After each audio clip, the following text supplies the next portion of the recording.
एक युवक अपनी कहानी 26 साल के उम्र में लिखना शुरू करता है। दौर वो था जब बिहार में जंगल राज हुआ करता था और राजा जो है लालू प्रसाद हुआ करते थे। राजीव प्रताप रूडी की ये कहानी है। विकिपीडिया के अनुसार 26 साल के उम्र में महज 1990 में ये विधायक बनते हैं और उसके बाद से ये कहानी और बड़ा करते हुए जो है 1996 में पहली बार भारतीय जनता पार्टी के टिकट से जो है वो सांसद भी बनते हैं। 1999 में फिर से सांसद बनते हैं। उसके बाद से बूथ कैप्चरिंग का वो दौर और 2004 में लालू प्रसाद यादव जी से लगभग 50,000 वोट से ये हार जाते हैं। और जब ये चुनाव पहली बार हारते हैं उसी समय प्रण करते हैं कि किसी भी हाल में बिहार से जंगल राज खत्म करना है और लालू परिवार का नींव को जो है जड़ से उखाड़ के फेंक देना है। 2010 में ये राज्यसभा चुने जाते हैं और 2014 में ये राबड़ी देवी जी को सारण लोकसभा क्षेत्र से चुनाव हरा देते हैं।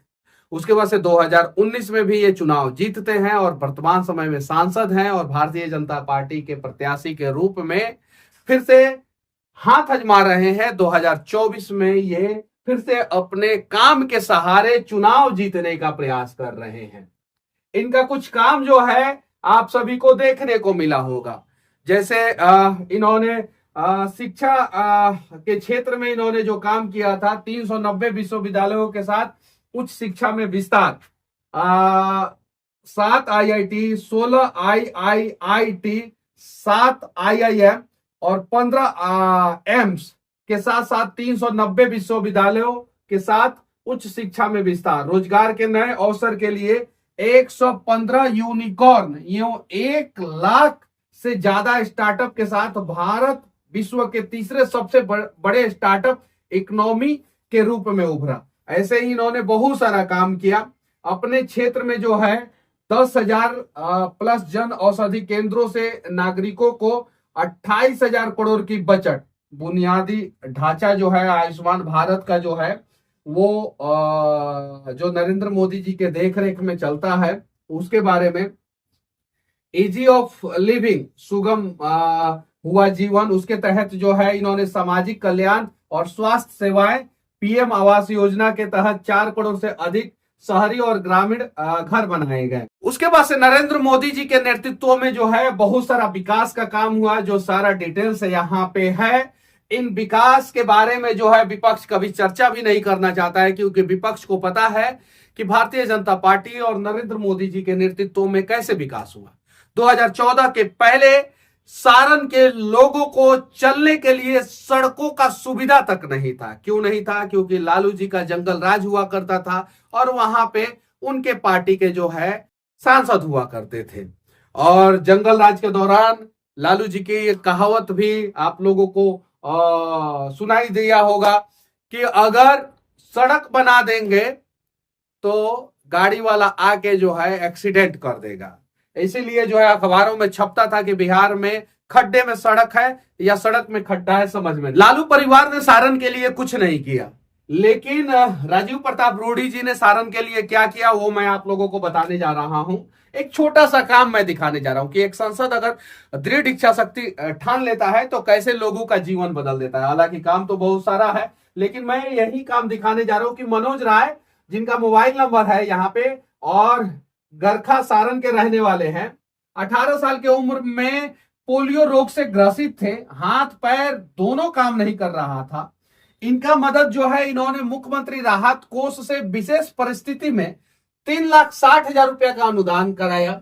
और एम्स में जो है इनका, पटना एम्स में जो है डॉक्टर अनुपम कुमार और अविनाश कुमार से संपर्क किया गया और उनके देखरेख में इलाज कराया गया और आज जो है वो ठीक हो चुके हैं और क्रिकेट खेलते हैं। मैं इसलिए ये बात कह रहा हूं कि ये व्यक्ति जो है वो लालू परिवार के पूरे साम्राज्य को जो है तहस नहस कर दिया। अब फिर से राजीव प्रताप रूडी जी से इस बार चुनाव में टकराने आई हैं सिंगापुर की बेटी रोहिणी आचार्य, जो धूप में घूम नहीं पाती है। और जब मीडिया सवाल पूछता है कि धूप में क्यों नहीं घूम पाती हैं, तो कहती है कि किडनी दी हूं इसलिए जो है धूप में ज्यादा नहीं घूम पाती।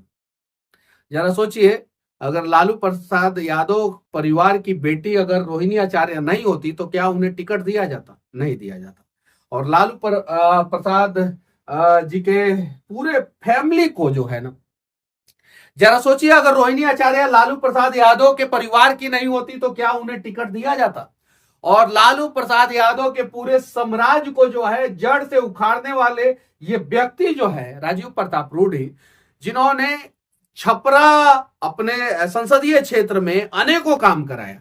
चलिए ठीक है, अब विकास पे ही चर्चा करते हैं। तो लालू प्रसाद यादव, राबड़ी देवी, ये लोग जितना दिन भी वहां से सांसद रहे हैं, विधायक रहे हैं, जितना दिन भी ये लोग सरकार में रहे, इनका सारा काम को जोड़ लिया जाए और राजीव प्रताप रूडी का जो है 2 कार्यकाल 2014 से लेके 19 और 19 से लेके 24 जोड़ दिया जाए तो मैं दावे के साथ कहता हूं कि इनका कार्यकाल उन पे भारी पड़ जाएगा और इन्होंने उन लोगों से ज्यादा काम कराया।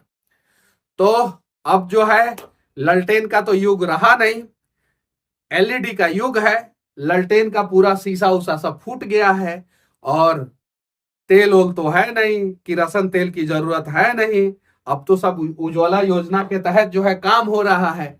अब तो जो है सड़कें चिकनी हो गई है, घरों में जो है इलेक्ट्रिसिटी का व्यवस्था हो गया है, बहुत सारी चीजें बदल गई है। तो बस मैं इतना ही कहूंगा कि सारण को फिर से बैक गियर में ले जाने की जरूरत नहीं है। सारण का लाल, जिन्होंने सारण के लिए काम किया है, उन्हें फिर से आप लोग तीसरी बार मौका दीजिए और जो अधूरा काम है उसे फिर से पूरा किया जाएगा। हालांकि केंद्रीय मंत्री भी रहे हैं ये राजीव प्रताप रूडी, और केंद्रीय मंत्री रहने के दौरान इन्होंने बहुत सारा काम भी किया है। और देखिए, जो लोग कहते हैं कि मोदी सरकार जो है धर्म पे बात करता है, धर्म से भी विकास होता है, ये बात सत्य है और ये अटल सत्य है। अभी एक बच्चे का वीडियो वायरल हो रहा है, अयोध्या में छोटा सा बच्चा है और 60,000 रुपया महीना जो है सिर्फ और सिर्फ टिक्का लगा के करता है। चलिए ठीक है, उस पे नहीं, विकास पे ही चर्चा कर लेते हैं कि कैसे मोदी सरकार और मोदी सरकार के टीम में जुड़े सभी सांसद मिलके जो है काम कर रहे हैं। शिक्षा से समृद्धि, 7 IIT, 16 triple IT, 7 IIM, 15 AIIMS और 390 विश्वविद्यालय के साथ उच्च शिक्षा में विस्तार हुआ मोदी सरकार के दौरान। रोजगार के नए अवसर और 115 यूनिकॉर्न कंपनी एवं 1 लाख से ज्यादा स्टार्टअप के साथ भारत विश्व के तीसरे सबसे बड़े स्टार्टअप इकोनॉमी के रूप में स्थापित हुआ। अब भारत जो है अगला जो कार्यकाल होगा उसमें पहले नंबर पे जाएगा, चीन और अमेरिका को भी पछाड़ने वाला है। और इकोनॉमी के मामले में भारत अभी 5वें नंबर पे है, उस मामले में तीसरे नंबर पे चला जाएगा। खेल के क्षेत्र में सुधार, 115 यूनिकॉर्न और 1 लाख से ज्यादा स्टार्टअप के साथ साथ भारत विश्व के तीसरे सबसे बड़े स्टार्टअप, ये दोनों लिखा गया। आयुष्मान भारत की प्रमुख सफलता है, 33 करोड़ प्लस आयुष्मान कार्ड जारी कर 5 लाख तक का स्वास्थ्य बीमा 12 करोड़ परिवारों को प्रदान किया गया। ये परिवार वो लोग हैं जो असक्षम थे और जो अपने घर वालों का इलाज नहीं करा पाते थे और उस दौरान बहुत सारे लोगों की मौत हो जाती थी। बुनियादी ढांचे का विकास, 10,000 प्लस जन औषधि केंद्रों से नागरिकों को 28,000 करोड़ रुपया का बचत। और ये 28,000 करोड़ रुपया इंडी गठबंधन वाले जो है, ये 28,000 करोड़ रुपया इंडी गठबंधन वाले जो है वो पहले खा जाया करते थे। बुनियादी ढांचों का विकास, 15 नए एम्स स्थापित किए गए और अब कुल एम्स की संख्या 23 हो गई है। बुनियादी ढांचों का विकास, भारत में 220 करोड़ से अधिक टीके लगाकर वैश्विक महामारी से हमें विजय प्राप्त हुआ। इजी ऑफ, इसके अलावा भी बहुत सारा काम हुआ है, उन सारे कामों पे धीरे धीरे हम लोग चर्चा करेंगे। और भारत को तीसरी बार नरेंद्र मोदी जी जैसे प्रधानमंत्री की सख्त जरूरत है। और भारत को तीसरी बार नरेंद्र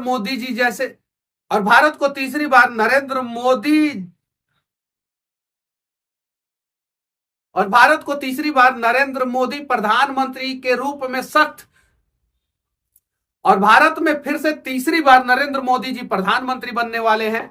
और इकोनॉमी में भी भारत का ग्रो होगा और विदेश नीति भी भारत का और मजबूत होगा और भारत धीरे धीरे और आगे बढ़ेगा। तो 400 पार हम सभी को कराना है और सारण से राजीव प्रताप रूडी जी को जिताना है। जय हिंद।